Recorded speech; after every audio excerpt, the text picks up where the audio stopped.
Have you ever felt like you were speaking, but no one was really listening? Or like you were in a room full of people, but completely alone? If this feeling resonates with you, you might have grown up as an unseen child. Not every child grows up feeling noticed. Some children learn very early on that their presence doesn't automatically invite attention, praise, or protection. These are the unseen children, not invisible in body, but invisible in the emotional space where it matters most. An unseen child is one whose emotional needs, thoughts, and feelings are consistently overlooked, dismissed, or ignored by their caregivers. This isn't always about neglect in the physical sense. An unseen child can have a roof over their head, food on the table, and clothes on their back. The invisibility is emotional. It happens when parents are too consumed by their own problems, whether it's work stress, marital issues, or their own unhealed traumas. It can also happen in families where achievements are the only things that get noticed. So the child's inner world, their fears, their joys, their struggles, all go unacknowledged unless they're tied to a grade or a trophy. Imagine a little kid excited to show their parent a drawing they just made. They run up, holding it out, and the parent, barely looking up from their phone, just says, "That's nice, honey," without ever really seeing it. Or a teenager trying to talk about a problem they're having at school, only to be told, "You think you've got problems? Wait till you have to pay bills." These small, repeated moments of dismissal teach a child a powerful and painful lesson. My feelings don't matter. I don't matter. So what happens when this unseen child grows up? The feeling of invisibility doesn't just vanish when they turn 18. It becomes a part of their blueprint for relationships and their sense of self. As adults, they might struggle in a few key ways. First, they might become extreme people pleasers. Since they learn that their own needs are unimportant, they focus all their energy on meeting the needs of others, hoping that if they're useful enough, they'll finally be seen and valued. They'll say yes when they mean no, and they'll sacrifice their own well-being to keep others happy, often ending up in one-sided relationships where they do all the giving. On the other hand, some might go the opposite route. They might develop a very strong, almost defiant sense of independence. They learn not to rely on anyone for emotional support because, in their experience, no one is there to provide it. They might appear strong and self-sufficient, but underneath, there's a deep loneliness and a fear of vulnerability. They build walls to protect themselves, but those same walls keep love and connection out. Another common struggle is a persistent feeling of emptiness or a weak sense of identity. If you were never asked, "How do you feel?" or "What do you think?" you don't get much practice exploring your own inner world. As an adult, you might not know what you truly want, what you like, or who you are outside of the roles you play for other people. It's like you're a stranger to yourself. So if you're listening to this and it's hitting a little too close to home, please know this, it wasn't your fault. You were a child and you deserve to be seen, heard, and cherished for exactly who you were. The good news is that healing is possible. The journey to becoming seen starts with you. It begins with you deciding to see yourself. Start by paying attention to your own feelings. When you feel something, sadness, anger, joy, don't dismiss it. Acknowledge it. Tell yourself, it's okay to feel this way. My feelings are valid. This is the internal validation you never received. You can also practice expressing your needs. This can be terrifying at first. Start small. It could be as simple as telling a friend, "Actually, I'd rather watch this movie instead." Or telling a partner, "I need a few minutes to myself right now." Each time you honor your own needs, you're rewriting that old script that told you they didn't matter. Connecting with a therapist can be incredibly powerful. A good therapist provides a safe space where you can finally be seen and heard without judgment, helping you unpack these old wounds and build a stronger sense of self. Remember, you don't have to carry this alone. If you're struggling, reaching out for professional help is a sign of strength. Healing is about learning to give yourself the attention and validation you always deserved. It's a process of turning your own gaze inward with compassion and curiosity. You are not invisible. Your story matters, your feelings are important, and you deserve to take up space in the world. Thank you for spending this time with me. Have you ever felt like you're living behind a one-way mirror? You can see the world, but the world doesn't seem to see you. If this resonates, you might be familiar with the experience of the unseen child. When the outside world doesn't respond to a child's emotional needs, they don't just disappear.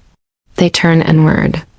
They build vast, intricate inner worlds, full of imagination, fantasies, and deep internal dialogues. This inner space becomes a sanctuary, a place where they can finally be themselves. But over time, this refuge can start to feel more like a prison. It's a place where every big emotion, joy, sadness, anger, is processed completely alone, without guidance, comfort, or validation from anyone else. From a psychological perspective, this experience often shapes two significant patterns that carry into adulthood. The first is what we might call emotional self-sufficiency. The unseen child learns a hard lesson very early on. Don't rely on others for emotional support. They become the kid who always insists, "I'm fine," even when their world is falling apart. As adults, these are the people who find it almost impossible to ask for help. They might see vulnerability as a burden and believe that depending on someone else is a sign of weakness. They've learned to be their own rock, but carrying that weight alone is exhausting. The second pattern is hyper-responsibility. Many unseen children develop a powerful sense that they are responsible for the peace and harmony of everyone around them. They become the family peacemaker, the overly helpful friend, the caretaker who anticipates everyone's needs except their own. Their sense of self-worth gets tangled up in their usefulness. They feel valued not for who they are, but for what they can do for others. This can make them incredibly reliable and empathetic, but it comes at a cost, constantly putting their own needs last.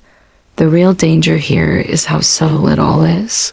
On the outside, these individuals often look like the pillars of strength in our lives. They appear calm, capable, and completely in control. But on the inside, they are often carrying a heavy, invisible backpack filled with unexpressed grief for the connection they never had. There's a deep-seated fear of rejection, a profound difficulty in trusting others, and an ingrained belief that love isn't something you're given freely. It is something you have to earn, over and over again. So what happens when someone finally breaks through and truly sees them? It can feel incredibly uncomfortable, almost threatening. Unsolicited attention feels strange. Genuine praise can feel suspicious, as if there's a hidden motive. And love can feel terrifyingly temporary. Because the deepest fear of the unseen child isn't just about being abandoned. It's the fear of finally being seen, only to be looked away from and forgotten all over again. If any of this sounds familiar, please know you're not alone in this feeling. Recognizing these patterns is the first, most powerful step toward healing. It's about learning that you are worthy of being seen just as you are. It's about understanding that your existence itself is enough, and you don't have to perform or prove your worth to anyone. If these feelings are overwhelming, reaching out to a mental health professional can provide a safe space to explore them and learn new ways to connect with others and with yourself. You deserve to be seen, heard, and valued. Take care. Have you ever felt like you were living in the background of your own life? Like you were a supporting character in someone else's story? This feeling often starts in childhood, when a kid learns that being quiet and invisible is the safest way to get by. We call this the path of the unseen child. But here's the most important thing you need to know. That path doesn't have to end in a lifetime of feeling small. It can end in incredible strength and self-awareness. The journey to healing starts with a single, powerful realization. It's when you can finally look at your past and say, I did what I had to do to survive back then, but I don't have to live that way anymore. This isn't about blaming anyone. It's about recognizing that the coping mechanisms that protected you as a child might be holding you back as an adult. Psychologically, it's about unlearning the art of being invisible. So what does this healing actually look like? It's a process and it takes time. One of the first steps is allowing yourself to feel your emotions without judging them. For so long, you might have told yourself that your feelings weren't valid or were too much. Now, it's about giving them space, letting them be there without needing to fix or suppress them. Sadness, anger, joy, they're all just messengers. Next comes the challenge of expressing your needs. This can feel incredibly selfish or scary if you're used to putting everyone else first. But learning to say, I need help, I need a break, or this is important to me, without feeling guilty is a revolutionary act of self-care. Your needs matter just as much as anyone else's. It's not about being demanding, it's about being honest. And what happens when you start getting attention? The old instinct might be to deflect it, to say, oh, it was nothing, or to shrink back into the shadows. Healing means learning to accept praise, attention, and care without minimizing your own worth. It's about understanding that you deserve to take up space. Your presence alone has value. You don't need to perform or achieve something extraordinary to be worthy of being seen. Perhaps one of the most difficult, yet transformative, parts of this journey is grieving. But it's a specific kind of grief. You're not just grieving for the difficult things that happened, you're grieving for what didn't happen. You're mourning the praise you never got, the encouragement you longed for, the simple recognition you deserved but never received. This grief is not a sign of weakness. It's a profound act of honesty, finally acknowledging the empty spaces in your heart, letting yourself feel that loss is how you begin to fill it.